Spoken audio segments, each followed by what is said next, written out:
Hi అండి, welcome to mini vlog. ఇదైతే మధ్యాహ్నం లంచ్ అయితే ప్రిపేర్ చేస్తున్నానండి. ముందుగా రైస్ అయితే కడిగి పెట్టేశాను.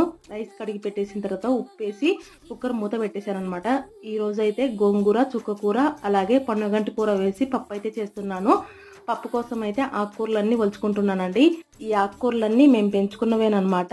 ఇంకా పప్పు కోసం అయితే కుక్కర్లో ఆకు మొత్తం పెట్టేసి పచ్చిమిరపకాయలు, ఒక 2 టమాటాలు, ఉప్పు, పసుపు, నీళ్లు వేసేసి 2 కుక్కర్ల కింద మంట అయితే పెట్టేశాను. అవి విజిల్స్ వచ్చేలోపు ఈరోజు బీట్రూట్ ఫ్రై కూడా పెడుతున్నానండి.